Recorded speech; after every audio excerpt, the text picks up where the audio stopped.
कल अपन ने लास्ट पढ़ा था पहले, मतलब दीपावली और रक्षाबंधन के पहले पढ़ा था। क्या पढ़ा था लास्ट? कुक्कुरी पाई, यानी सिद्ध साहित्य पढ़ रहे थे। ओके, तो बेसिकली क्या है कि जो हिंदी साहित्य का इतिहास पढ़ा जाता है ना, इसमें बोर्ड कौन सा दे रखा है, ये भी प्रॉब्लम हो रही है।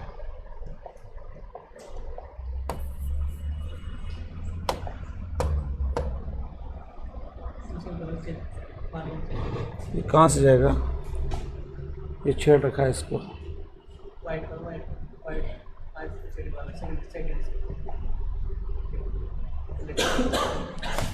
ठीक है।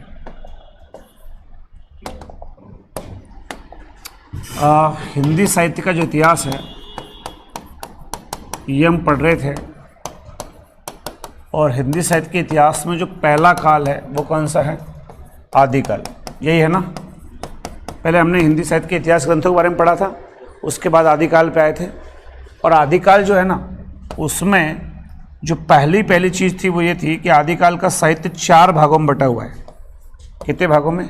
4 भागों में। एक था धार्मिक साहित्य, दूसरा था लौकिक साहित्य, तीसरा था गद्य साहित्य, और चौथा रासो साहित्य। अब जो धार्मिक साहित्य है इसमें 3 लोग आएंगे, एक तो सिद्धों का साहित्य, एक नाथों का साहित्य, और एक जैनों का साहित्य। ये 3 साहित्य जो आदिकाल में धर्म से संबंध लिखे गए वो क्या कहलाए थे? धार्मिक साहित्य। उसके बाद जो लौकिक है उसमें लोक प्रचलित मान्यताओं पर लिखे गए थे, लोक प्रचलित रूढ़ियों पर लिखे गए थे, और इसमें ढोला मारूरा दोहा, जयचंद्र प्रकाश, जय मयंक जय चंद्रिका, संदेश राशक, बसंत विलास, अमीर खुशियों की पहेलियाँ और विद्यापति की पदावली इसमें शामिल थी। गद्य साहित्य में 3 रचना थी, एक तो राहुल बेल है, रोड़ा कवि की उक्ति व्यक्ति प्रकरण है, दामोदर शर्मा की, और एक वर्ण रत्नाकर ज्योतिश्वर ठाकुर की। ये भी लिखवा दी है, पहले रिपीट कर देंगे इसको।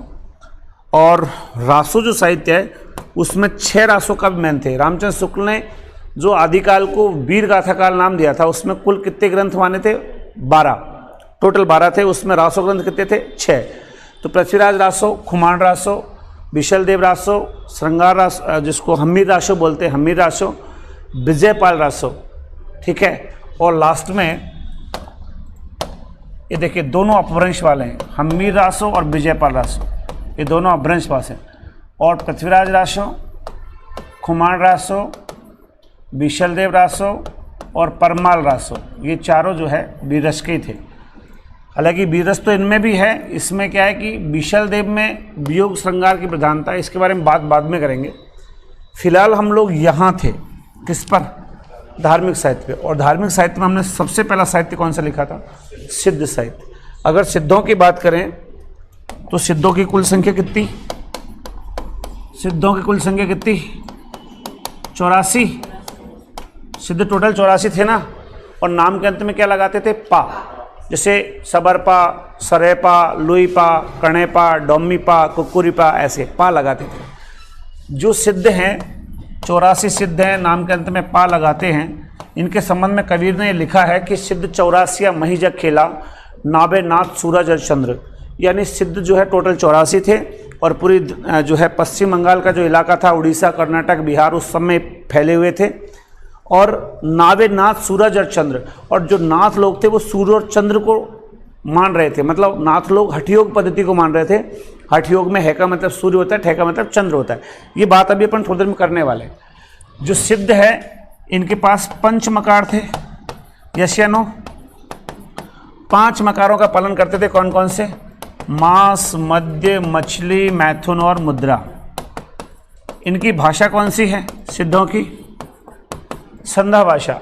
संध्या भाषा क्या है? इसके बारे में मुनि जिनविजय ने कहा कि जो अंत्य साधनात्मक अनुभूतियों का ज्ञान करा दे उस भाषा को क्या कहा जाता है? संध्या भाषा कहा जाता है। हमने जो सिद्धों के बारे में अलग अलग पढ़ा, तो सबसे पहला सिद्ध कौन सा है? सरेपा। हिंदी का पहला कवि है, दुआ कोश लिखी है उसने, हाँ या ना? सरेपा के बारे में लिख लिया। सरोज भद्र, राहुल भद्र कहा जाता था उसको, नालंदा तक जो है उसका प्रिंसिपल रहा।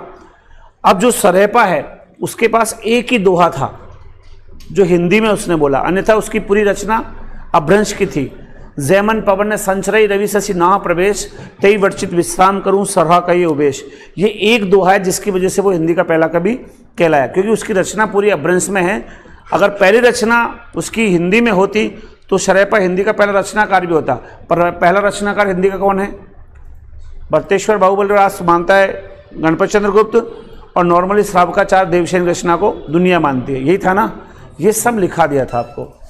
अब आज अपन क्या कर रहे हैं, जैसे सरैपा है सबसे पहला सिद्ध है, सबरपा सहज जीवन पसंद सिद्ध है, लुईपा सबसे ऊंचा सिद्ध है ना, कण्हेपा सबसे ज़्यादा विद्वान पढ़ा लिखा सिद्ध है, सबसे ज़्यादा रचना लिखने वाला सिद्ध है ना। और जैसे विरूपा ने डौम्य गीतिका, विरूपा का शिष्य डौम्यपा ने डौम्य गीतिका वगैरह लिखी थी, उन सब के बारे में हम लिख चुके हैं। लास्ट बात ये करनी है कि सिद्धों की जितनी भी रचना है ना, इनका संकलन बौद्ध गान और दोहा, क्या नाम है? बौद्ध गान और दोहा 1917 ईस्वी में किया गया था हज़ार प्रसाद द्विवेदी के अनुसार, और इसमें बंगाली अक्षरों में है।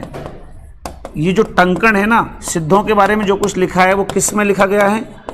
बंगाली अक्षरों में इसका टंकण गया है। ये सिद्धों की जितनी भी रचनाएं उनका संकलन हज़ार प्रसाद द्विवेदी ने बौद्ध गान और दोहा नाम से किया है, उसमें बंगाली अक्षरों का टंकण मौजूद है। ठीक है, पहली बात। दूसरी बात यह है कि जितने भी पांडुलिपियां हैं सिद्धों के बारे में, नाथों के बारे में, पांडुलिपि मतलब हाथों से लिखी हुई रचनाएं, तो पांडुलिपियां क्या है? दो लोग लेके आए। एक तो पंडित हरप्रसाद शास्त्री, इनको महामहोपाध्याय की उपाधि प्राप्त है, तो इनको बोलते हैं महामहोपाध्याय पंडित हरप्रसाद शास्त्री। और दूसरे जो है हरप्रसाद शास्त्री के अलावा जो दूसरे हैं वो है राहुल सांस्कृत्यायन। तो राहुल सांस्कृत्यायन के बारे में जब मैंने आपको बताया था हिंदी काव्यधारा रचना 1944, तो उसमें बताया था कि राहुल सांस्कृत्यायन ने सिद्धों और सामंतों पे पर्याप्त काम किया है, इसलिए इन्होंने आदिकाल को सिद्ध सामंत काल नाम दिया था। यस या नो? और आदिकाल के उपनामों में जब लंबी लिस्ट है उसमें मैंने इसके पूरे उपनाम आपको लिखाए हैं। तो यहाँ पे क्या है, राहुल सांस्कृत्यायन जितनी भी पांडुलिपियाँ लाएगा वो सब लाएगा तिब्बत से। कहाँ से लाएगा? क्योंकि उधर रहा। और पंडित हरप्रसाद शास्त्री जितनी पांडुलिपियाँ लेके आएंगे वो लेके आएंगे नेपाल से। कहाँ से? नेपाल से। उस जमाने में क्या गधों पे लाद लाद करके किताब लाया था राहुल सांस्कृत्यायन। ओके, ये दो बातें आपको और लिखनी है सिद्धों में, उसके बाद सिद्ध पूरा हो जाएगा। फिर अपन बात करेंगे सीधे सीधे नाथों के बारे में। प्रॉब्लम क्या है कि सिद्धों ने पंचमकार बहुत ज़्यादा यूज कर लिया। मांस खाना, मछली खाना, मैथुन स्त्रियों के साथ संसर्ग करना, मदिरा दारू पीना और पैसे कमाना, मुद्रा, ये 5 चीज़ों पे सिद्ध ज़्यादा रम गए। और जब ज़्यादा रम गए ना तो इनकी ज़्यादा लिप्तता के कारण क्या हुआ कि एक शिष्य है गोरक्षपा, उसने देखा कि उसका गुरु मच्छिंद्रपा, मच्छिंद्रपा का मतलब मत्स्येंद्रनाथ, आगे वो मत्स्येंद्रनाथ बनेगा, अभी तो वो सिद्धि है। मच्छिंद्रपा बहुत ज़्यादा डूबा हुआ है किसमें? पंचमकारों में, सारे दिन उसी में डूबा रहता है। तो ऐसी स्थिति में जब शून्य योग की प्रतिष्ठा है ना, वेद विरोध, शास्त्र विरोध, जाति प्रथा का विरोध, छुआछूत का विरोध, और उसके अलावा भगवान को मानना नहीं, ये सब काम ये जब बार बार कर रहे थे तो उसका परिणाम ये हुआ कि जो गुरु है उसको गोरक्षपा ने चेताया।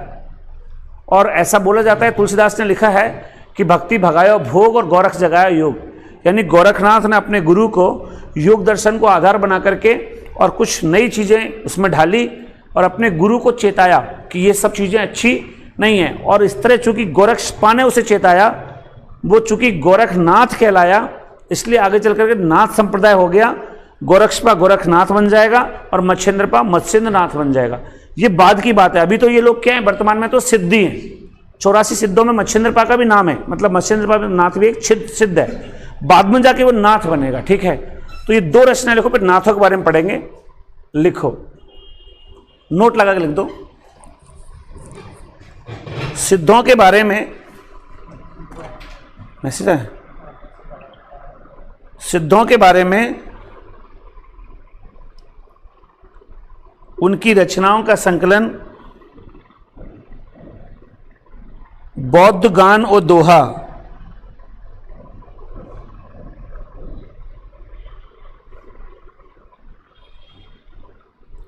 बौद्ध गान और दोहा नाम से 1917 ईस्वी में प्रकाशित हुआ था। बौद्ध गान और दोहा नाम से 1917 ईस्वी में प्रकाशित हुआ था।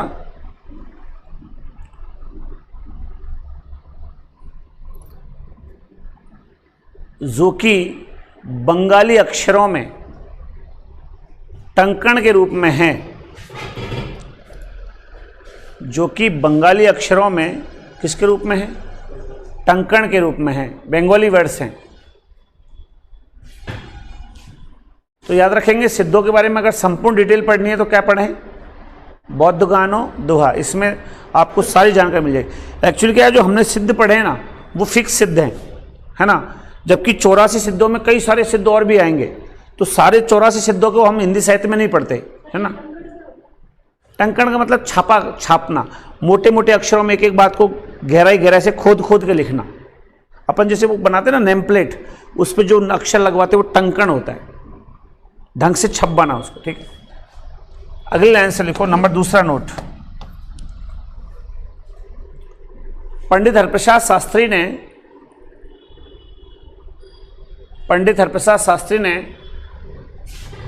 सिद्धों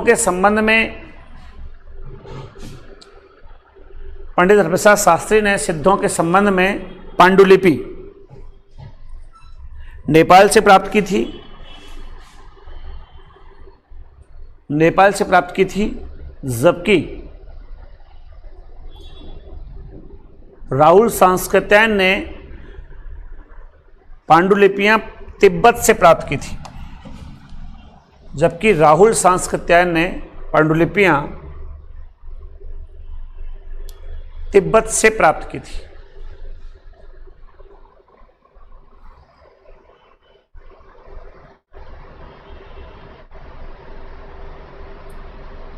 ओके, दो प्रश्न यहाँ पे थे। अगर आपसे कोई पूछे कि सिद्धों के बारे में संपूर्ण संग्रह कहाँ मिलेगा तो बौद्ध गानो दोहा रचना पढ़िए। और यदि पांडुलिपियों की बात करें तो हरप्रसाद शास्त्री लाए नेपाल से पांडुलिपियाँ, और राहुल संस्कृतन कहाँ से लेके आए? तिब्बत से, ठीक है। अब इसके बाद आगे की बात करते हैं। अब आते हैं फ्रेश टॉपिक, नाथ साहित्य। सिद्धों के बाद कौन आएगा? नाथ, और उसके बाद लास्ट में जैन। तीन ही तो हैं धार्मिक साहित्य में, सिद्ध, नाथ और जैन। नाथों की बात सुनिए।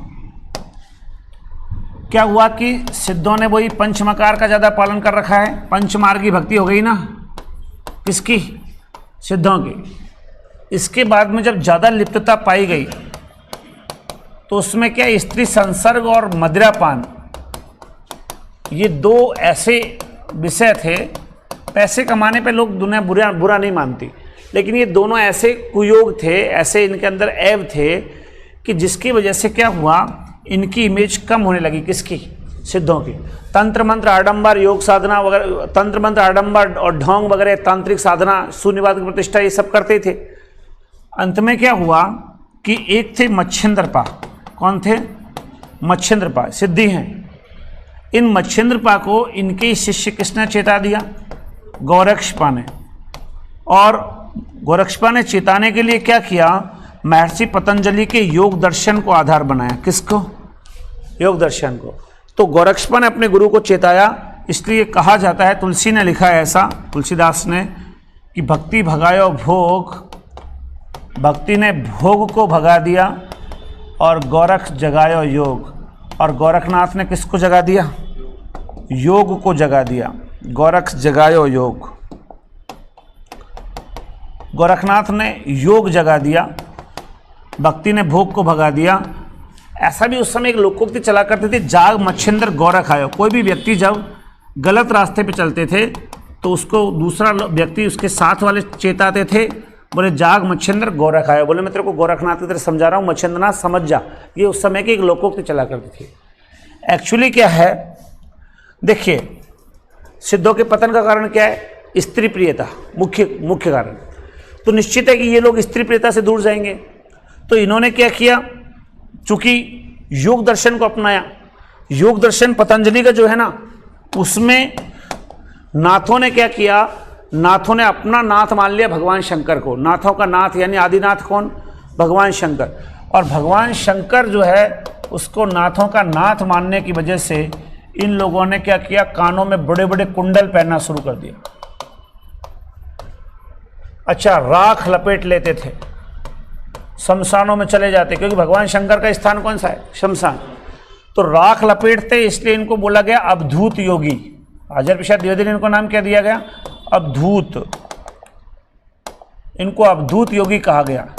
जब ये बड़े बड़े कुंडल पहनते इनके कान फट जाते थे, इसलिए इनको क्या कहा जाता है दुनिया में?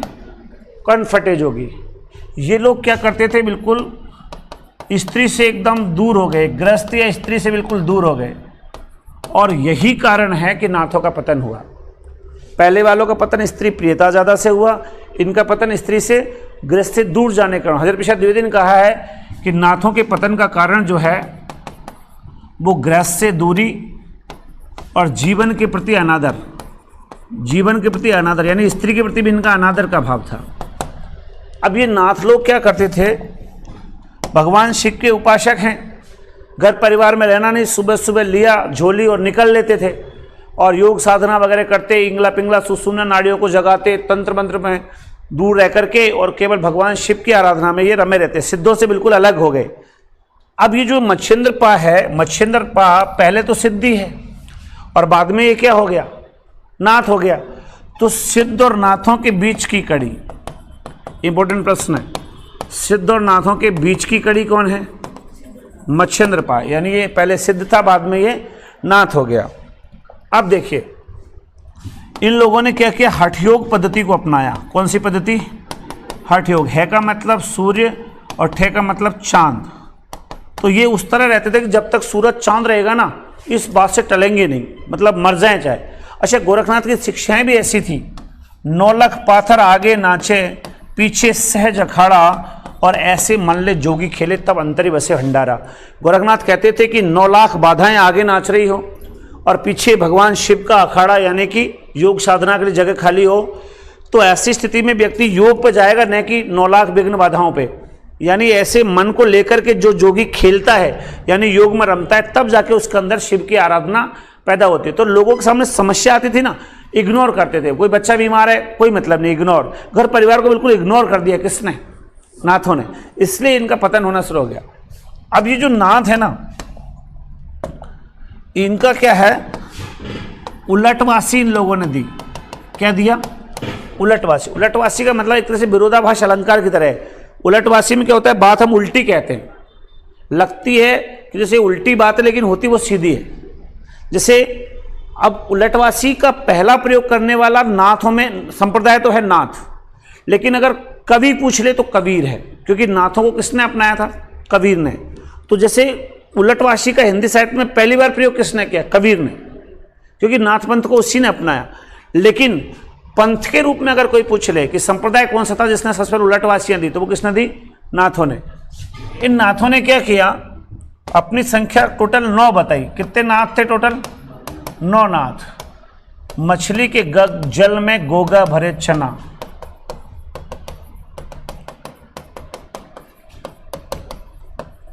मतलब मछली का मतलब मत्स्यनाथ, कणिफनाथ, जलंधरनाथ, इसको बालनाथ भी बोलते थे। ये मच्छिंद्रपा का गुरु है। कौन? जलंधर पर। गोरखनाथ, गाहिणीनाथ, भरथरीनाथ, रेबड़नाथ, चरपटनाथ और नागानाथ। मैंने आपको पढ़ाया था कुकुरूपा के गुरु का नाम चरपटिया। वो चरपटिया आगे जाके क्या बन गया? चरपटनाथ। ऐसे नाथ बनते गए। ठीक है।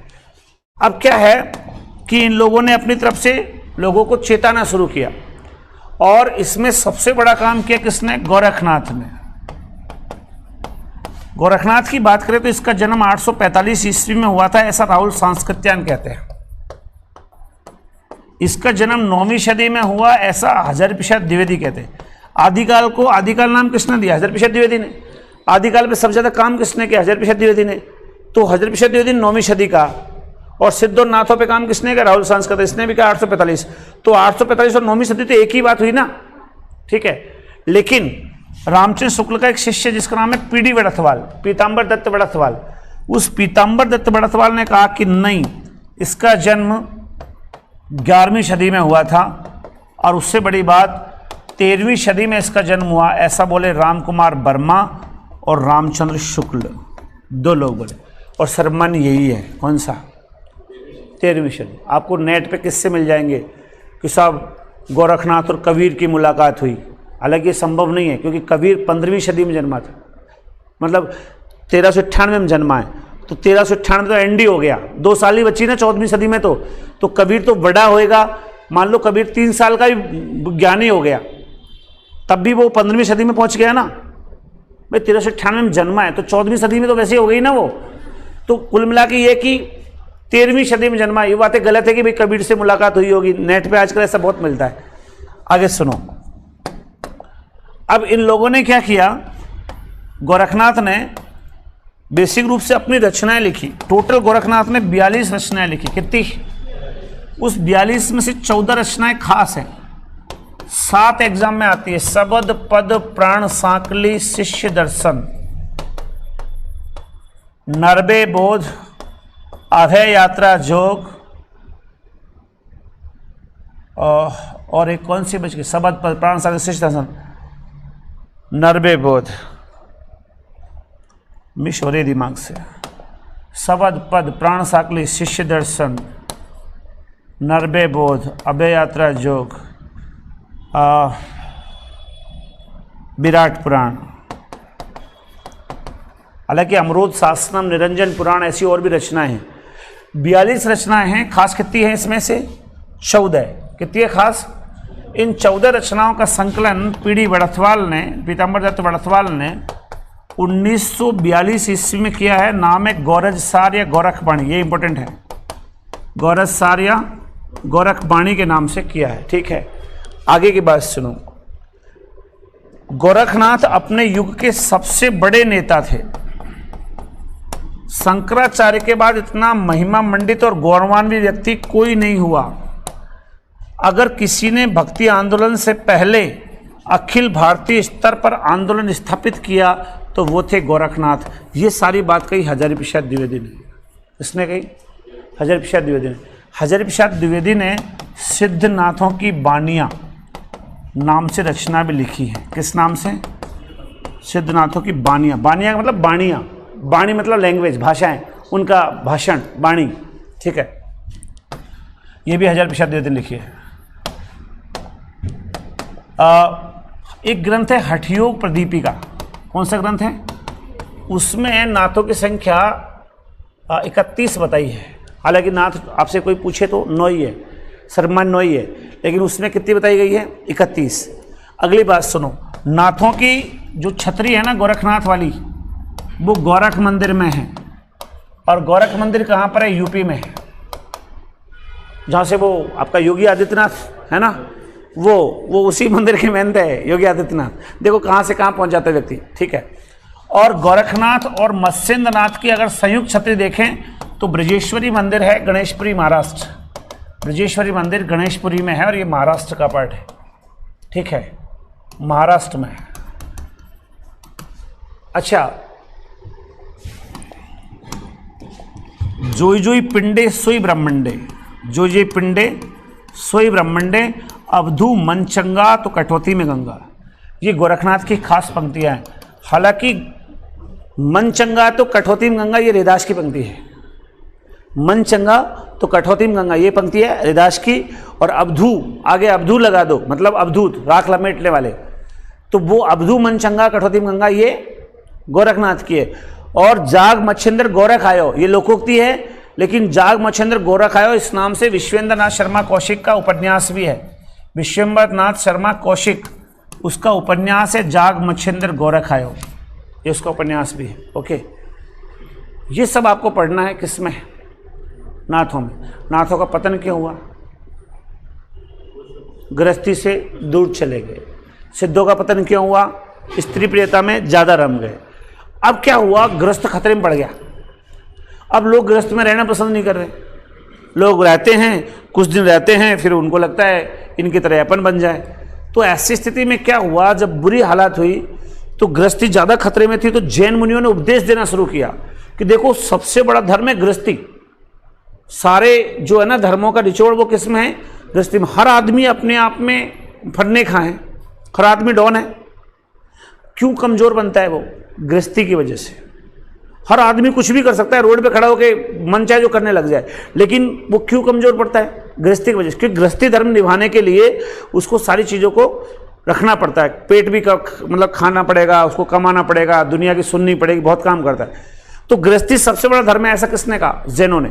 और आपको पता हो तो जो हिंदी की पहली रचना है श्रावकाचार, देवसेन की, देवसेन जैन मुनि है, और देवसेन की जो रचना है उसमें भी क्या लिखा हुआ है? आचार का मतलब आचरण, गृहस्थियों को, श्रावक मतलब गृहस्थी, गृहस्थियों को आचरण सिखाने के लिए 250 दोहों में उन्होंने लिखा ना श्रावकाचार। तो पहली बात तो ये कि हिंदी की स्टार्टिंग वहीं से हो रही है, कहाँ से? श्रावकाचार से। और सिद्ध और नाथों के पास जो भाषा थी वो थोड़ी संधा भाषा थी, सिद्धों की भाषा, और ये नाथ लोग क्या सदुक्कड़ी यूज करते थे, तो इनकी भाषा में भी अपभ्रंश का पुट बहुत ज्यादा था। तो बेसिक हिंदी आगे जाके किसने दी? जैनों ने। अच्छा, सर्वाधिक नाथ जोधपुर में है। सर्वाधिक नाथ कहां पर है? और नाथ का मतलब होता है मुक्ति देने वाला, जैसे दीनानाथ, तो जो दीनों को मुक्ति दे, मतलब दीनों का जो स्वामी है वो कौन है? भगवान दीनानाथ। ऐसे नाथ शब्द का बेसिक मतलब होता है मुक्ति देने वाला। समझ में आया? लिखा दो इस सबको, ठीक है।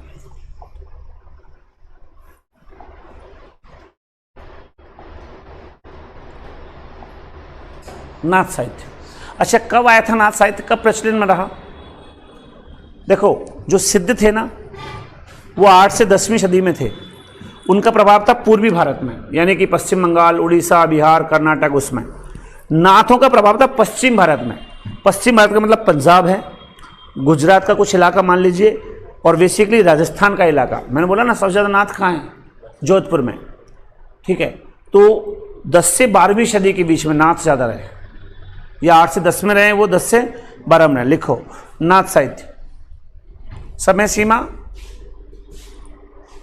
सीमा 10 से 12 सदी, 10 से 12वीं सदी।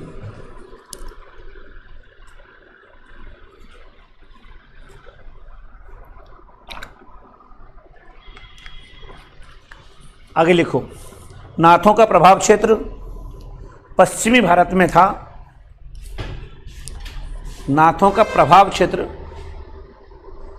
पश्चिमी भारत में था,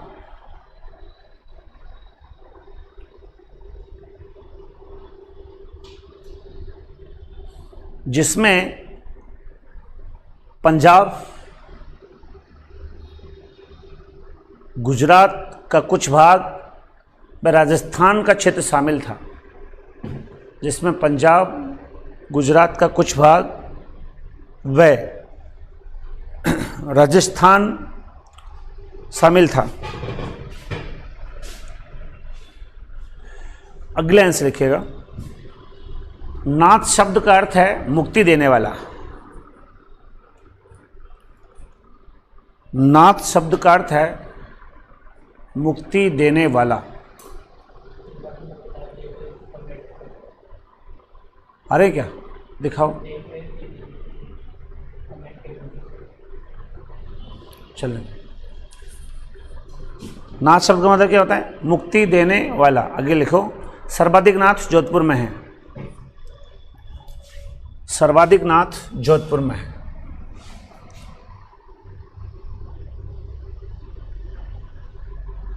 नेक्स्ट, सिद्धों के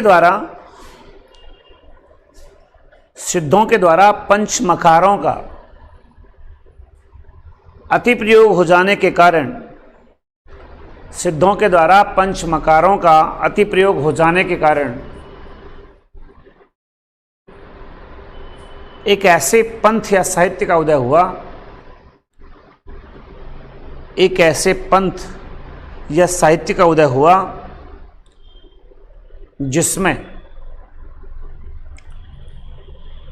अत्यधिक स्त्री प्रियता से दूरी थी और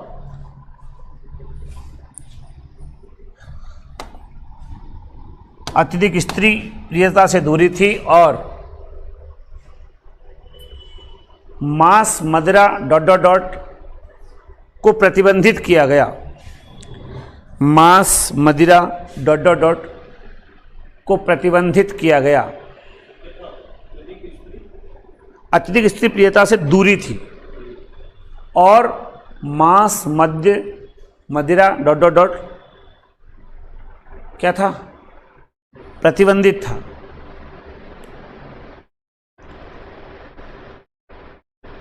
अगले लाइन से लिखो। शिष्य गोरक्षपा उर्फ गोरखनाथ ने, शिष्य क्या नाम है शिष्य का? गोरक्षपा। शिष्य गोरक्षपा उर्फ गोरखनाथ ने अपने गुरु, शिष्य गोरक्षपा उर्फ गोरखनाथ ने अपने गुरु कौन? मच्छिंद्रपा उर्फ मत्स्येंद्रनाथ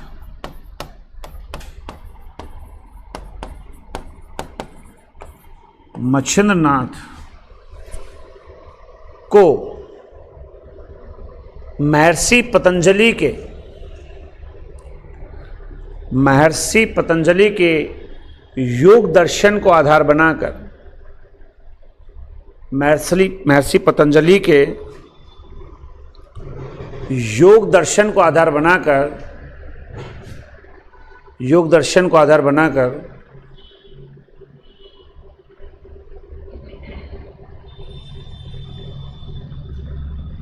इस नाथ पंथ की स्थापना की।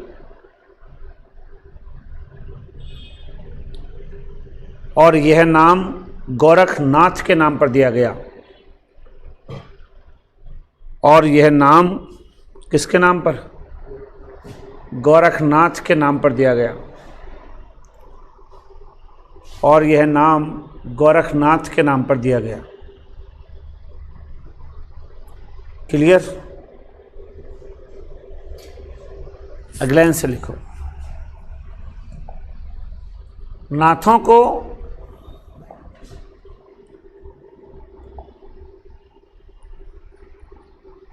हजारी प्रसाद द्विवेदी ने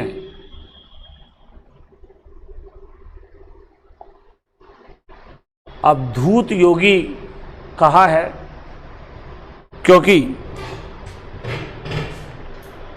नाथों को हजारी प्रसाद द्विवेदी ने अवधूत योगी कहा है क्योंकि ये अपने शरीर पर राख लपेट लेते थे।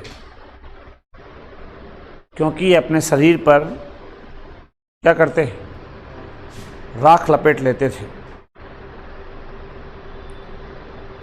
अपने शरीर पर राख लपेट लेते थे।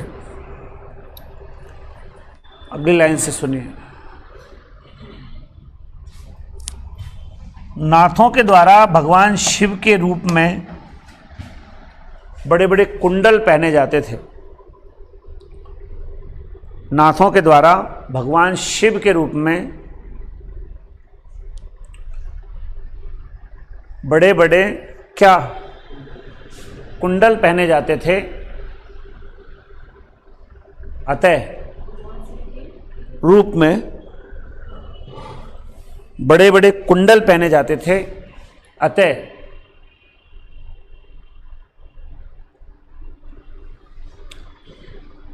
इस कारण इनके कान फट जाते थे। अतः इस कारण इनके कान फट जाते थे और इन्हें कनफटे जोगी कहा जाता था।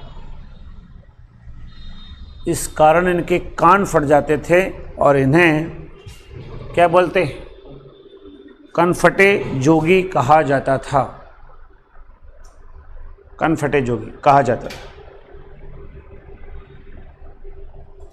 ठीक, आगे चलिए। नाथों ने हठयोग पद्धति का पालन किया। नाथों ने हठयोग पद्धति का पालन किया और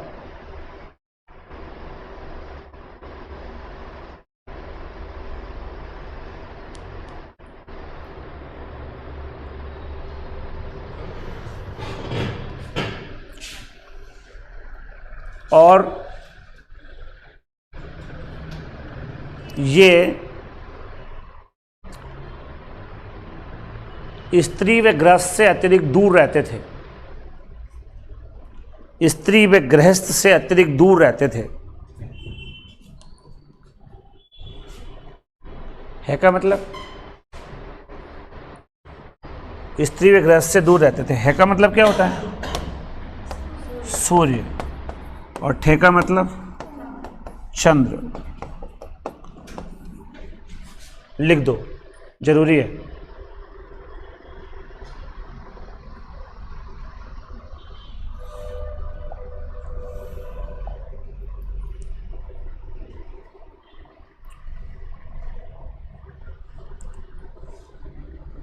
ग्लेंस लिखो। इस संबंध में तुलसी ने लिखा है, तुलसीदास, इस संबंध में तुलसी ने लिखा है,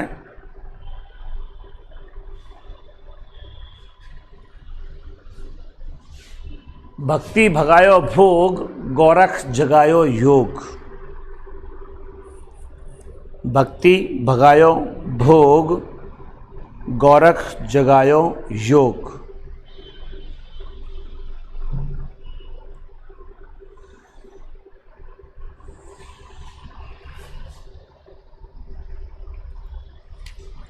अगले से लिखो। उस समय एक लोकोक्ति प्रचलित थी, उस समय एक लोकोक्ति प्रचलित थी। लोकोक्ति कौन सी है? जाग मच्छिंदर गोरख आयो।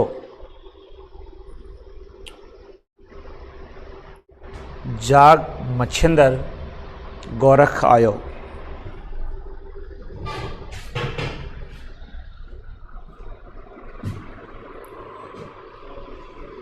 जाग मच्छिंदर गोरख। कोई भी गलत काम करता ना, कोई आदमी बीड़ी पी रहा है, दूसरे पकड़ लिया, बड़े भाई ने पकड़ लिया, वो उससे कहता जाग मच्छिंदर गोरख है। ऐसा उस समय जमाने में चलता था, ठीक है। इंपॉर्टेंट लगा के लिखना, मच्छिंद्रनाथ को यानी मत्स्येंद्रनाथ को सिद्ध व नाथों के बीच की कड़ी कहा जाता है।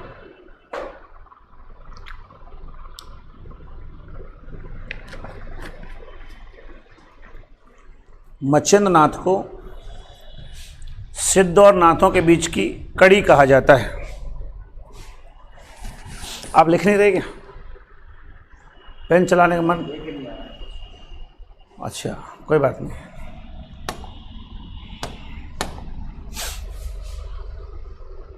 सिद्ध और नाथों के बीच की कड़ी कहा जाता है। ये प्रश्न इंपॉर्टेंट है ना?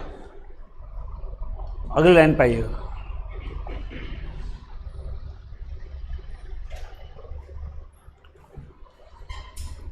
नाथों की कुल संख्या 9 थी।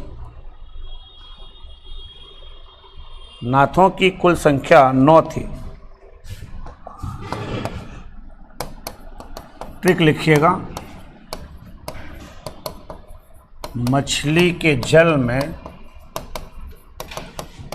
गोगा भरे चना। मछली का मतलब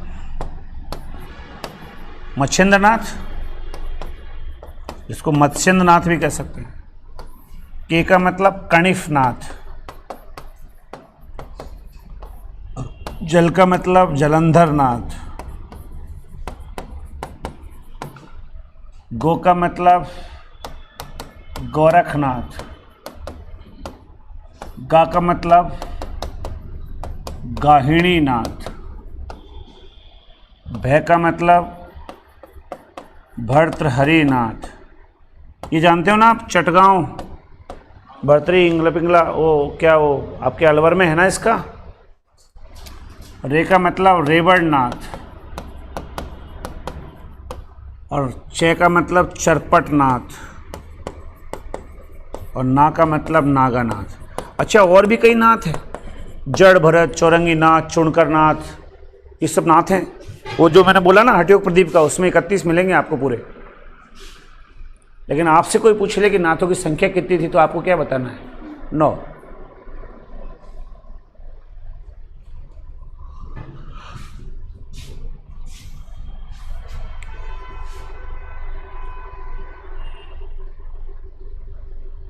अब नाथों में क्या क्या था? जो गुरु भक्ति करते थे। अरे मच्छिंद्रपा ने तो सब बुरा किया, फिर भी उसने तो अपने गुरु को माना ही ना, है ना? तो गुरु भक्ति करते थे ये लोग। कौन? नाथ। और गुरु भक्ति करने के कारण जो कबीर है ना, उसके काव्य में आपको गुरु के बारे में बहुत मिलेगा। गुरु गोविंद दो खड़े काके लागू पाए, बलियारी गुरु आपने गोविंद दियो मिलाए, यह तन रस की बिलती गुरु अमृत की खान, शीश दिए जो गुरु मिले। तो भी सस्ता जान, गुरु कुमार सिसकुंभ है, गड़ी गाड़े खोट, अंतर हाथ सहार दे, बाहर बाहे चोट। गुरु के बारे में जितना भी लिखा है कबीर ने, वो सब कहाँ सीखा? नाथों से। उलटवासी जो कबीर ने लिखी, देखो एक अचंबो भाई, ठाड़ो सिंह चराबे गाई। शेर क्या कर रहा है? गाय चरा रहा है। हम पढ़े लिखे लोग हैं ना, PhD होल्डर्स लोग, जो वहाँ देवताओं के जाते हैं ना, तांत्रिकों के यहाँ पे, तो वो तांत्रिक कहते हैं ना कि ऐसा बैठो, हम तुरंत बैठ जाते हैं, जबकि हमको पता है कि ये मूर्ख है और ये अनपढ़ है, गंवार है, पर वो जो कहता है वो सब मानते हैं। तो कबीर ने लिखा कि देखो एक अचंबो भाई, ये अचंबे की बात है कि सिंह क्या कर रहा है? गाय चरा रहा है। वरना सिंह तो सिंह है, वो तो एक जगह बोल देना उसी में पूरी गाय इकट्ठी हो जाएगी, लेकिन उसको भी गायों को बार बार सेट करना पड़ रहा है। क्यों? क्योंकि वो अपने आप को भूल गया। तरवर बीच मीन प्यासी, मोहे सुन सुन आवे हाँसी। तरवर में, तालाब में मछलियाँ प्यासी है और ये सुन के मुझे बार बार हंसी आ रही है। क्यों? क्योंकि मंदिर, मस्जिद, गिरजाघर, उन सबको जाए, भगवान तो अंदर बैठा हुआ है, फिर भी आदमी उनको बाहर जाके ढूंढता है कि भगवान कहाँ है, जबकि वो उसके आत्मा के अंदर मौजूद है। तो कबीर ने जो बातें लिखी ना, वो लोगों को लगता था उल्टी है, पर वो थी सही, इसलिए उसको बोलते थे क्या? उलटवासी। बैल ब्यावन, गाय बांझ। गाय बांझ है और बैल ब्यावन है। इसका मतलब दुनिया में जो चीज़ें सही थी वो तो उल्टी हो रही है, जो उल्टी है वो सही मानी जा रही है। ये उलटवासियाँ थी उस जमाने की। अब क्या कबीर पढ़ेंगे तो उलटवासियों की बात करेंगे भक्ति काल में। अभी तो आप इतना लिखो कि उलटवासियों का पहली बार प्रयोग नाथ संप्रदाय के द्वारा किया गया था।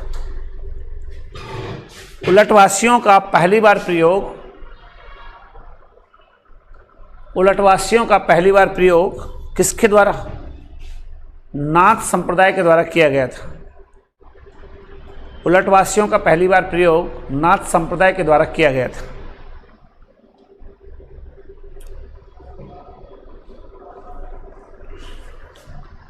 आगे चलते हैं।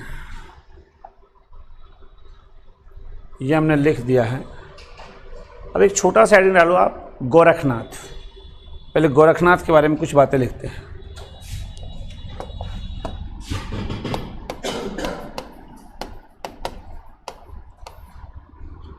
ठीक, देखिए गोरखनाथ का जन्म कब हुआ, इसके बारे में अलग अलग भ्रांतियां हैं। लिखो, गोरखनाथ के जन्म के संबंध में निम्न सिद्धांत प्रचलित हैं। गोरखनाथ के जन्म के संबंध में निम्न सिद्धांत प्रचलित हैं। गोरखनाथ के जन्म के संबंध में निम्न सिद्धांत प्रचलित हैं। 845 ईस्वी में जन्म हुआ गोरखनाथ का, ऐसा कौन बोलता है? बोलो। राहुल सांस्कृत्याय। या यूं कह दें कि 9वीं सदी। 845 का मतलब 9वीं सदी है ना, ऐसा कौन कहता है? आचार्य हजारी प्रसाद द्विवेदी।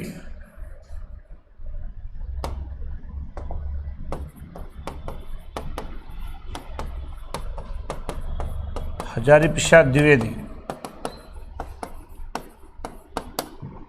गोरखनाथ का जन्म 11वीं सदी में हुआ, ऐसा कौन कहता है? डॉक्टर पीताम्बर दत्त बड़थवाल। ये जो पीडी बड़थवाल है ना, रामचंद्र शुक्ल के खास शिष्य है। और गुरुजी जो हैं रामचंद्र शुक्ल, वो क्या कहते हैं? कब जन्म हुआ? रामचंद्र शुक्ल ने ऐसा कहा है और रामकुमार वर्मा ने ऐसा कहा है। आपको मालूम होगा कि डॉक्टर रामकुमार वर्मा है ना, वो और रामचंद्र शुक्ल ये काशी नागरी प्रचारणी सभा की हिंदी शब्द सागर पत्रिका में साथ साथ ही तो थे। वहीं से इतिहास ग्रंथ लिखे थे दोनों ने। एक ने हिंदी साहित्य का इतिहास लिखा 1929, एक ने हिंदी साहित्य का आलोचनात्मक इतिहास लिखा 1938। दिखा दिया ना आपको। और सर्वमान्य कौन सा है? आपसे कोई डायरेक्ट पूछ ले गोरखनाथ का जन्म कब का है, तो आप क्या कहेंगे? 13वीं सदी। लिखना इसको एक बार।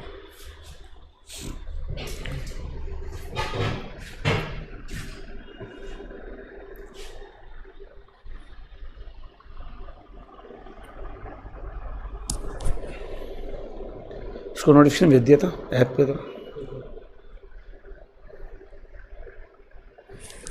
इस पर कुछ आ रखे देना के बाद।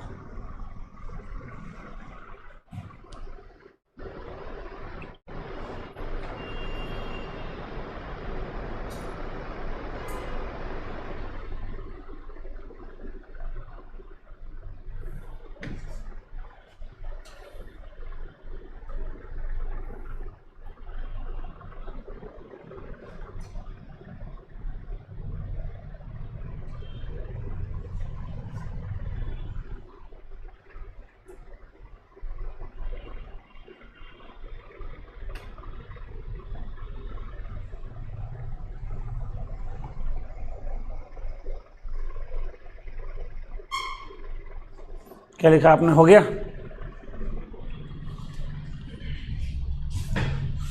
इसके बाद लिखो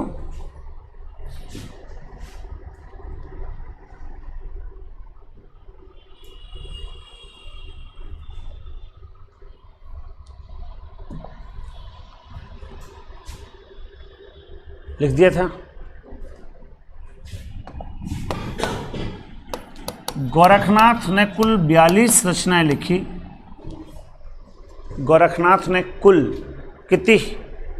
42 रचनाएं, 42, 42 रचनाएं लिखी, जिनमें से 14 रचनाएं खास मानी जाती है। 14 रचनाएं ही उपलब्ध हो पाती हैं, ऐसे लिखो, 14 रचनाएं ही उपलब्ध हो पाती है, जिनमें से 14 रचनाएं ही उपलब्ध हो पाती है।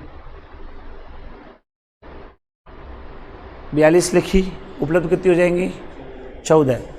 इनमें से 7 प्रमुख रचनाएं निम्न हैं: शबद, पद, प्राण सांकली, शिष्य दर्शन,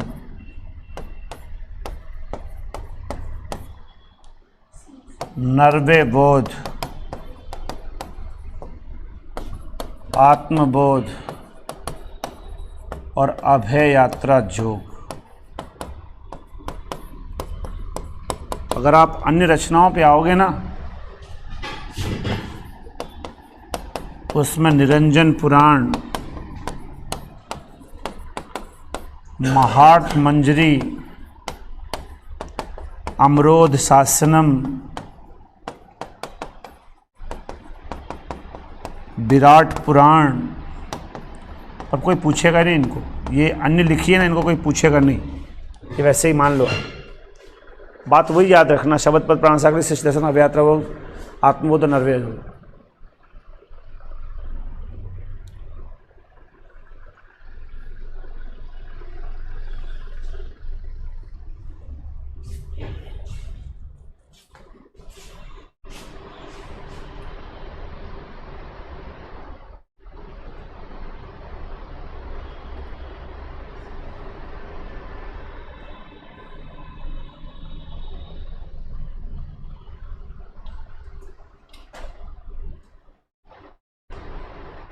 हो गया?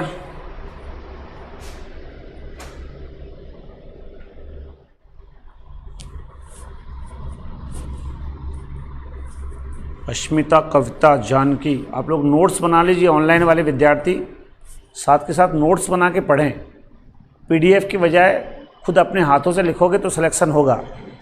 अगर दूसरे के बनाए पीडीएफ को पढ़ के सोचा कि कभी सिलेक्शन होगा तो भूल जाना आप लोग, है ना।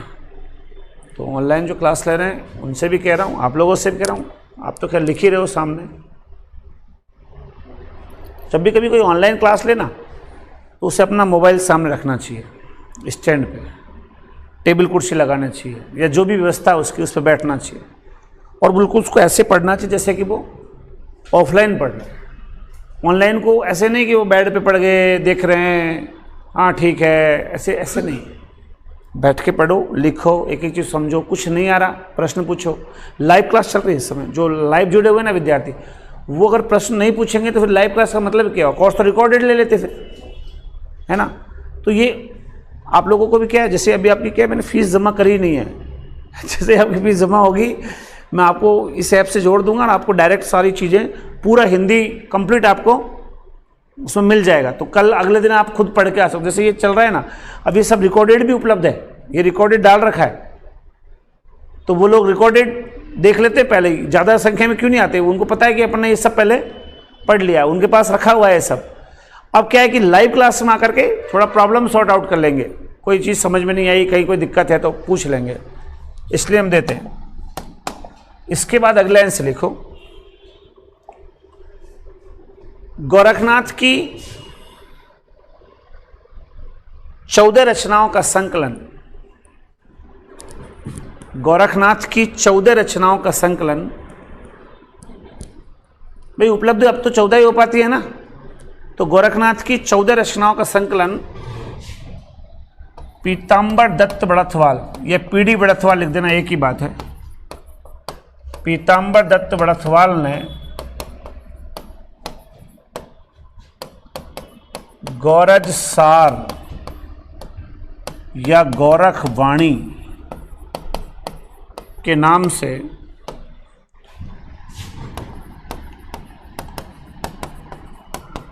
1942 ईस्वी में किया है। किस नाम से? गौरजसार या गौरखवाणी। कब? 1942 में किया है।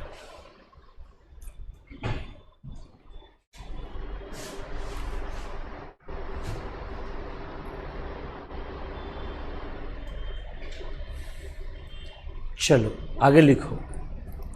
अच्छा, आपको कई किताबों में मिलेगा गोरखनाथ को गुग्गू पीर बोलते हैं, जहर पीर बोलते हैं, बागर पीर बोलते हैं।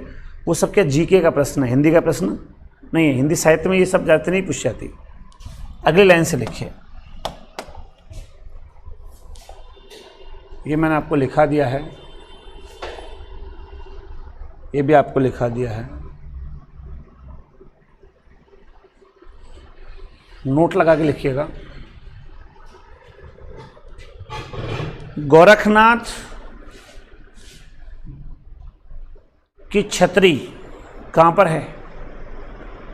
गोरखनाथ की छतरी कहाँ पर है? गोरखपुर मंदिर। गोरखनाथ की छतरी गोरखपुर मंदिर उत्तर प्रदेश में है। गोरख मंदिर है, गोरखपुर में है। गोरखपुर में मंदिर है ना, उत्तर प्रदेश में है। आगे लिखो। गोरखनाथ व मत्स्येंद्रनाथ की संयुक्त छतरी, गोरखनाथ व मत्स्येंद्रनाथ की संयुक्त छतरी कहाँ पर है? ब्राजेश्वरी मंदिर, गणेशपुरी, महाराष्ट्र। ब्राजेश्वरी मंदिर गणेशपुरी, महाराष्ट्र में है। ब्राजेश्वरी मंदिर गणेशपुरी, महाराष्ट्र में है। आगे लिखो।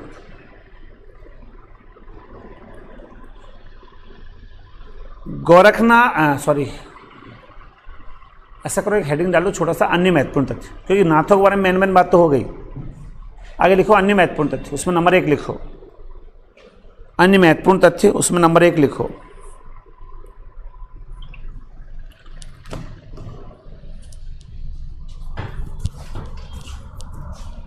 ये दोनों तो अपन ने लिख लिया था, इस पर लिखो।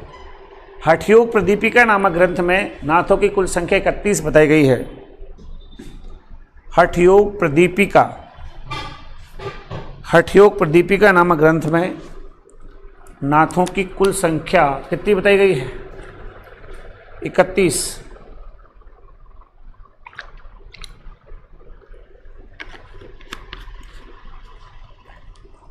नाथों की कुल संख्या 31 बताई गई है। अगला सुनिए।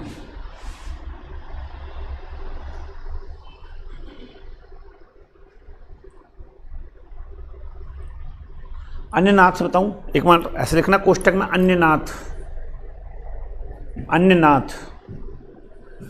चुणकर नाथ, चुणकर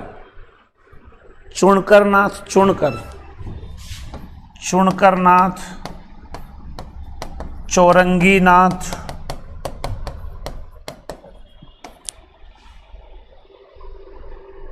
गोपीनाथ, चुनकरनाथ, चौरंगीनाथ, गोपीनाथ, ऐसे डॉट डॉट छोड़ दो, ठीक है। अगली लाइन से लिखो।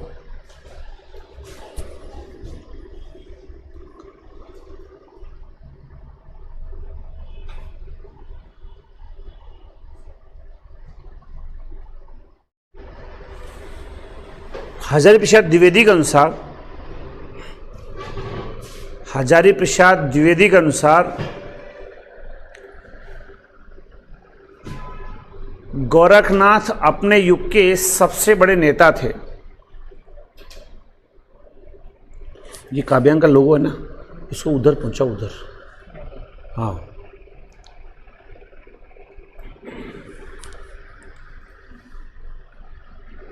आचार्य हज़ार प्रसाद द्विवेदी के अनुसार एक बड़ी लाइन लिखनी है, पूरा डिटेल लिखना है, लंबी लाइन है। क्या बोला उन्होंने, सुनो। हज़ार प्रसाद द्विवेदी ने क्या बोला, सुनो। अभी लिखना मत आप। गोरखनाथ अपने युग के सबसे बड़े नेता थे, सबसे बड़े नेता थे। शंकराचार्य के बाद उनके जैसा प्रतिभाशाली व महिमा मंडित व्यक्तित्व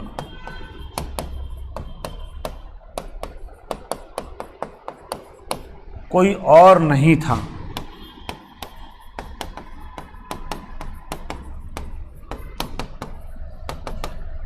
यदि किसी ने भक्ति आंदोलन से पूर्व ही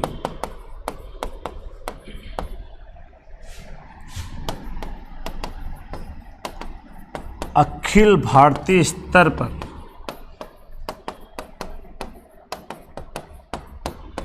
इतने बड़े आंदोलन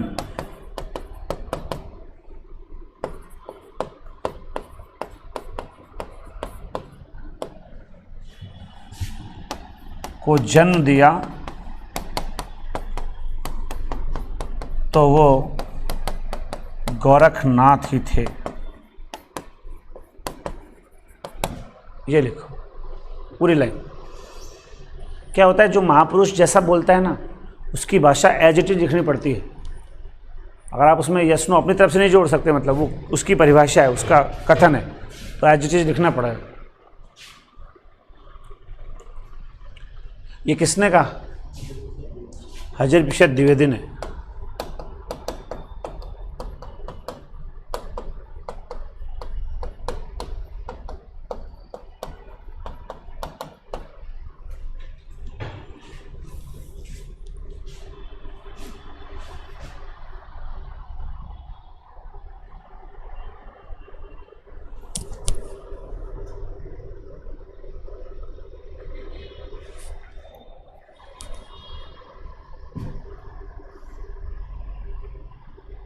जो भी पढ़ रहे हो ना, उसको आसपास जो भी रहते हैं ना पीजी पे, उनके नोट्स से मिलाओ। अगर 4 महीने की क्लास में किसी भी दिन आपका उनसे ज़्यादा अच्छा लिखा हुआ हो तो ठीक है, लेकिन यदि किसी भी साथी का ऐसा लगे कि उसके पास नाथ संप्रदाय बहुत अच्छा लिखा हुआ था, बड़ा लिखा हुआ था, हमारे पास छोटा है या कमज़ोर है, तो उसी दिन फीस वापस और पूरी पढ़ाई हिंदी ग्रेड 2nd 1st की फ्री एकदम। इस बात की जिम्मेदारी। और ये मैं केवल कह रहा हूँ, इसको मत मानना, मिलाना घर जाके, तब लगेगा कि हाँ मैं सही बोल रहा हूँ या गलत बोल रहा हूँ। मैंने जो भी पढ़ाया, जैसे हिंदी साहित्य के इतिहास ग्रंथ पढ़ाए, तो वो इतिहास ग्रंथ लो, पढ़ा दिए ना आपको, वो रखो अपने सामने, और फिर 20 गाइड और रखो, 10 लोगों के पढ़ाए हुए मार्केट के नोट्स रखो। फिर आपको लगे ना कि हमारे पास इन सबसे भी ज़्यादा अच्छा लिखा हुआ है, तो फीस देने का हक बनता है, लेने का हक बनता है, वरना नहीं बनता।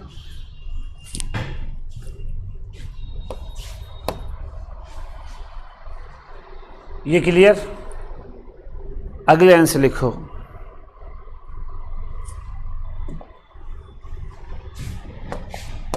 अवधू मन चंगा तो कठौती। एक काम करते हैं, गोरखनाथ की प्रसिद्ध पंक्तियां लिख देते हैं। गोरखनाथ की प्रसिद्ध पंक्तियां।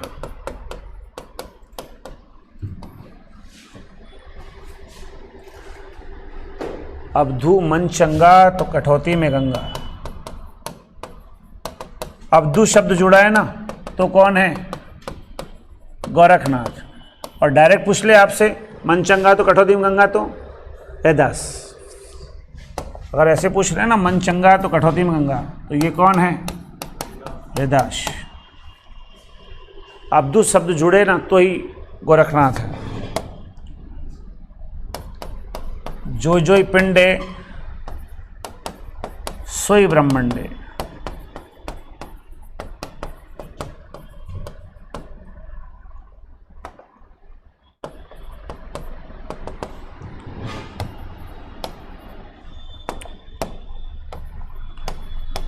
नौ लख पात्र आगे नाचे, पाछे सहज अखाड़ा।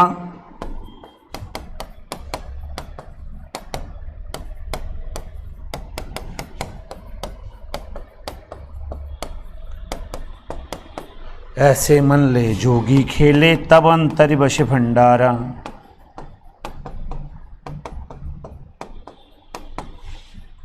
मन ऐसा जोगी ऐसा मन लेके खेलता है ना, तब अंतरि बश भंडारा, तब जाके अंदर ईश्वर की कृपा बरसती है। यानी सारी दुनिया को भूल जाओ, नाथ ही बने रहो, इसका मतलब ये था। प्रॉब्लम हो तो धर्म को मत छोड़ देना।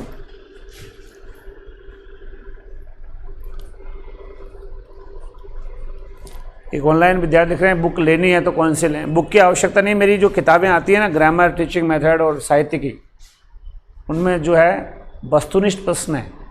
ग्रामर की तो दोनों प्रकार की है, ऑब्जेक्टिव भी है और थ्योरी भी है, पर वैसे जो साहित्य के इतिहास की और टीचिंग मेथड की है वो ऑब्जेक्टिव है। और अभी है ना उस दिनों में ऑब्जेक्टिव काव्यशास्त्र की ओर आ रही है, तो आप क्या है पढ़ो यहाँ से, वहाँ से प्रैक्टिस करो। एक सिंगल क्वेश्चन कभी कोई एग्जाम में बाहर नहीं जाएगा। 4444 प्रश्न है वो हिंदी साहित्य के इतिहास वाले, और टीचिंग मेथड वाली है उसमें 1151 प्रश्न है। अभी रीट का एग्ज़ाम हुआ है, सारे प्रश्न वहीं से थे, एक भी सिंगल बार नहीं है। पुराने मिला लो सारे, क्योंकि पूरा मन से उस पर काम किया हुआ है, तो दिक्कत ही नहीं होती। दिक्कत तब होती जब आप शॉर्ट पढ़ाना पसंद करते हैं। शॉर्ट पढ़ना अच्छा तो लगता है शुरुआत में कि कम पढ़े बढ़िया है, लेकिन एग्ज़ाम में फिर मुंह खराब होता है उससे।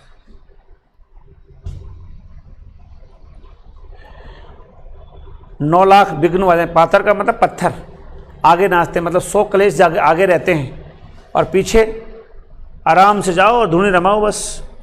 ऐसा मन लेके जब जोगी रहता है ना, तब भगवान की वो प्राप्ति होती है। वरना क्या हो? अच्छा ये क्यों कहा ऐसा? क्योंकि अगर ऐसा नहीं कहे तो आदमी कह देगा मैं तो नहीं रमा रहा धुनी, मैं तो आज नहीं कर रहा योग, मेरे तो बच्चा बीमार है, वो बगलेगा, छोड़ देगा पंथ को।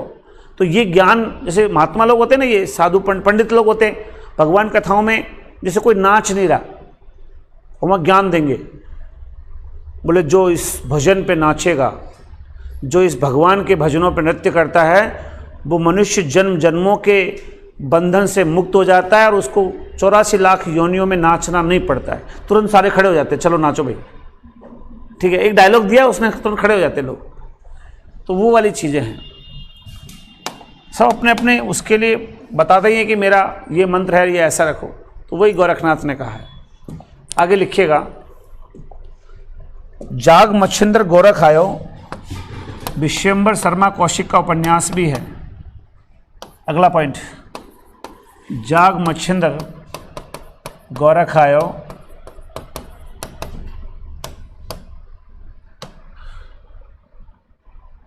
नाम से विश्वम्बर नाथ कौशिक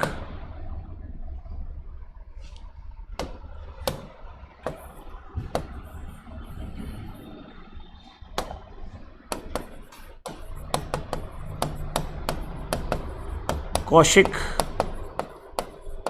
का उपन्यास भी है। कौशिक में 2 मात्रा है।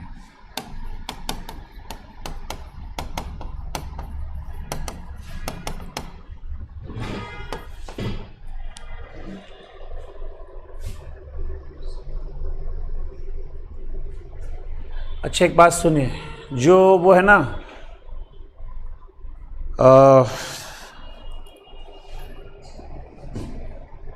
नाथों की भाषा कौन सी मानोगे? संध्या भाषा तो सिद्धों की, इनकी में थोड़ा अपभ्रंश मिक्स हुआ है। एग्जैक्ट संध्या नहीं है, इनकी भाषा में थोड़ा सा अपभ्रंश मिक्स हुआ है, ठीक है। नाथों की भाषा कौन सी थी, इसमें कोई प्रश्न आपसे पूछेगा नहीं, पूछे तो अपभ्रंश मिश्रित थी, ठीक है। और नाथों के बारे में क्या बताएं, एक और बात दिमाग में आ रही थी।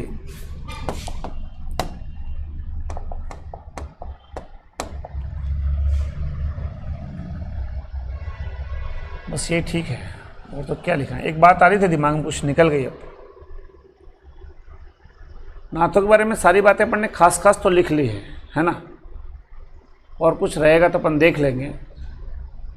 ये जो है ना मत्स्येंद्रनाथ और गोरखनाथ, इनका जो संयुक्त छत्री है वो ब्रजेश्वरी मंदिर महाराष्ट्र में है, और अकेले गोरखनाथ की यूपी में है ना। तो क्या है कि इनके जो पंथ के लोग हैं ना वो अलग अलग जगह पाए जाते हैं। मतलब महाराष्ट्र में भी कुछ लोग मिलेंगे आपको, और यूपी में भी मिलेंगे। गोरखपुर तो पूरा बसाया हुआ ही है, और है ही गोरखनाथ के नाम पर है। ओके, ये पूरा करते हैं अपन यहाँ पर, कुछ ख्याल बचा नहीं है। एक जो मिस्र बंधु थे ना, उन्होंने हिंदी का पहला कवि तो किसी को बताया नहीं। भाई राहुल सांस्कृत्यायन और डॉक्टर नगेंद्र हिंदी का पहला कवि कहा सरेपा को, अब्दुल रहमान को हिंदी का पहला कवि कहा हजरत बिशा द्विवेदी ने, राजा मुंज को हिंदी का पहला कवि कहा रामचंद्र शुक्ल ने, ठीक है, गुलेरी मान लो उसी में। शिव सिंह सेंगर ने हिंदी का पहला कवि कहा पुष्या कुंड को, ठीक है। सबने अलग अलग पहला कवि बताया अपनी अपनी तरफ से। जैसे शालिवादी सूरी को जो है पहला कवि बताया गणपत चंद्र गुप्त ने, बताया था ना। विद्यापति को पहला कवि बताया डॉक्टर बच्चन सिंह ने, और यतीन्द्र मुनि जो है उसको पहला कवि बताया वासुदेव सिंह ने। ऐसे ही पहले कवियों की जब बात करते हैं तो मिस्र बंधुओं ने हिंदी का पहला कवि तो कोई बताया नहीं, लेकिन उन्होंने ये कहा था कि हिंदी का पहला गद्य लेखक गोरखनाथ है, जिसने किस में रचना लिखी? गद्य में, पद्य में नहीं, गद्य में। भाई आप सोचो 845 में गोरखनाथ आ गया, मान लेते हैं। भाई राहुल सांस्कृत्यायन तो 845 बता रहे हैं ना, तो 845 अगर मान लें तो 845 में हिंदी थी कहाँ? उस समय तो अपभ्रंश थी। और उस जमाने में अगर किसी ने हिंदी लिख दी तो वो तो पहली रचना होगी फिर। और उसने पद्य लिखा नहीं, अक्सर क्या लिखा उसने? गद्य लिखा, पद्य नहीं लिखा था। तो आप लिखिए नोट डाल के, एक लाइन और लिख दो अगली लाइन से। मिस्र बंधुओं ने गोरखनाथ को हिंदी का पहला गद्य लेखक कहा है। मिस्र बंधुओं ने गोरखनाथ को हिंदी का पहला गद्य लेखक कहा है।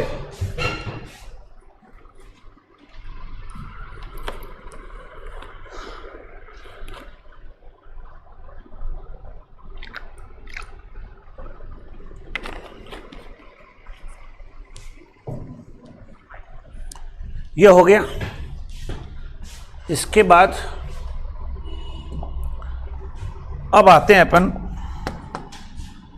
नाथ हो गए, सिद्ध हो गए, कौन बच गया अगला? जैन। हेडिंग डालिए जैन साहित्य। अच्छा एक बात और है, जैन साहित्य हेडिंग डाल दिया क्या आपने? एक लाइन लिखनी है। हजरत बिशा द्विवेदी ने यह कहा था कि नाथों के पतन का कारण गृहस्थ से दूरी और जीवन के प्रति रूखापन है। ये लाइन लिखनी है, नोट लगा के लिख दो। आचार्य हजरत बिशा द्विवेदी के अनुसार नाथों के पतन का मुख्य कारण, आचार्य हजरत बिशा द्विवेदी के अनुसार नाथों के पतन का मुख्य कारण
कहलाया?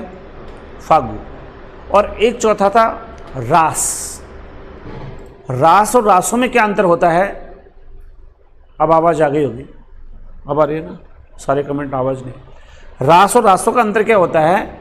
जो रासो होता है ना, उसमें वीर रस प्रधान रचनाएं होती है। आस्ते दाता की प्रशंसा में युद्धों का सजीव वर्णन किया जाता है। किसमें? रासों में।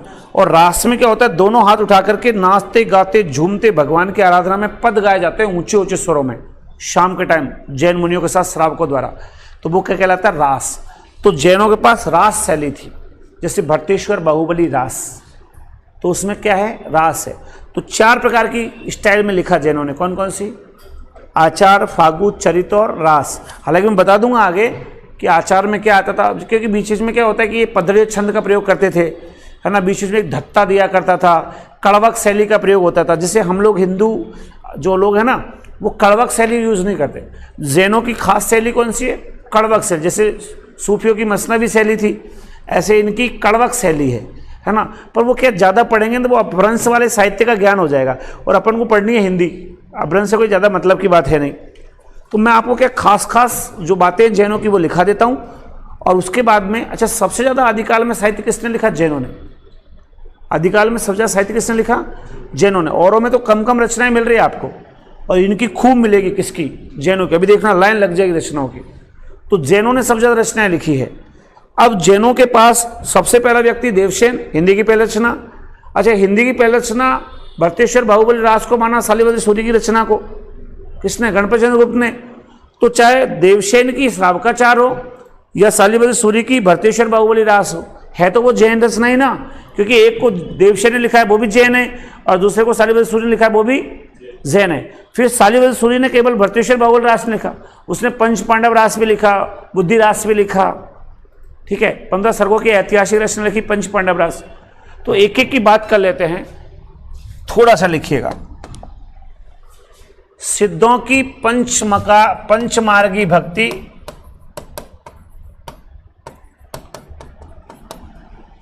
बैनाथों की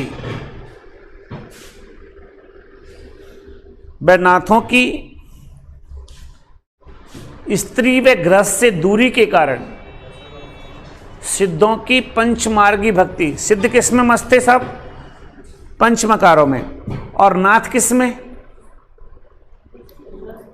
गृहस्थ व स्त्री से दूरी की प्रतिक्रिया स्वरूप एक ऐसे पंथ या साहित्य का उदय हुआ,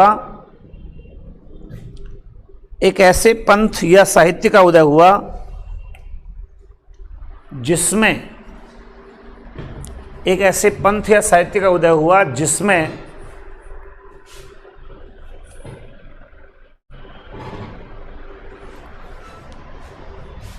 गृहस्थ के प्रति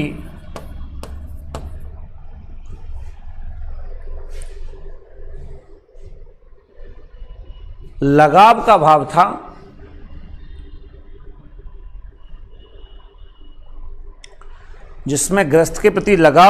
था,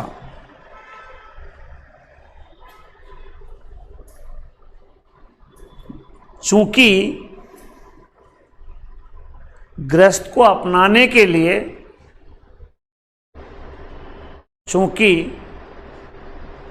पूछना उनसे क्या बात है, चूंकि गृहस्थ को अपनाने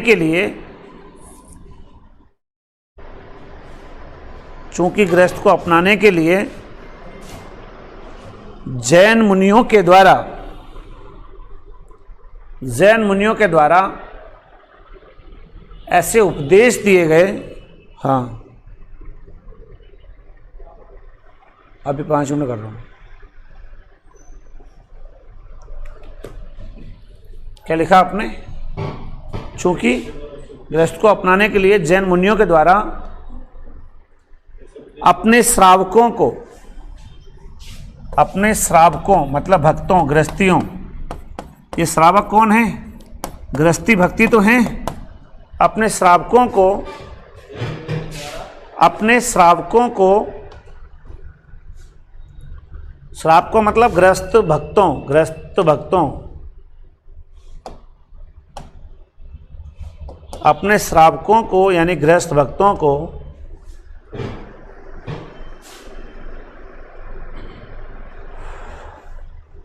उपदेश के रूप में साहित्य लिखा गया,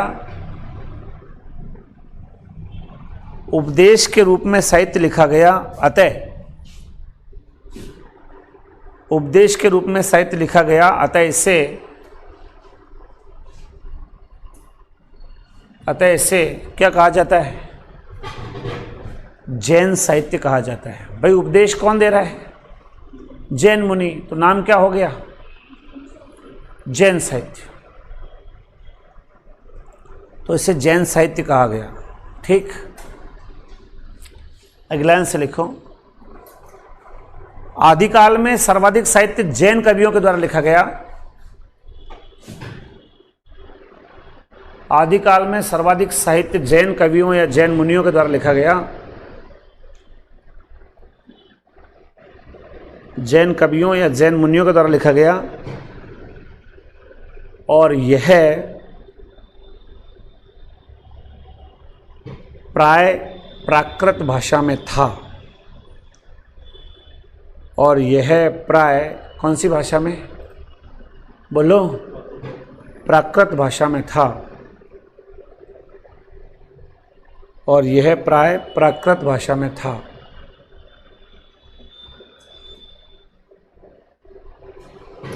अगले से लिखो। जैन साहित्य में लेखन की 4 शैलियां प्रचलित थी। जैन साहित्य में लेखन की कितनी शैलियां? 4 शैलियां प्रचलित थी।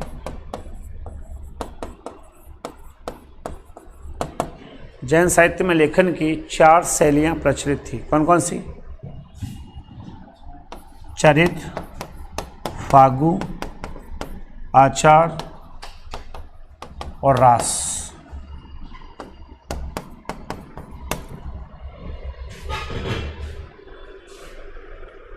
चरित, फागु, आचार और रास। आज की क्लास इतनी। मन लग रहा था? मन लग रहा था क्या? मन लग रहा था। 1.5 घंटा हो गया है। 1.5 घंटा हो गया है। इतनी जल्दी है? नहीं, 6 बजे तक पढ़ाना था। आधा घंटा और है वैसे भी। बारिश आ रही है बाहर। फोन आ गया था। मैं सोच रहा था आज बच्चे कुछ कम आए तो कम पढ़ा दूँ थोड़ा सा, है ना। अब तो कहीं जाओगे थोड़ी तुम। अब तो संडे को भी आओगे, मंडे को भी आओगे, रोज आओगे अब तो।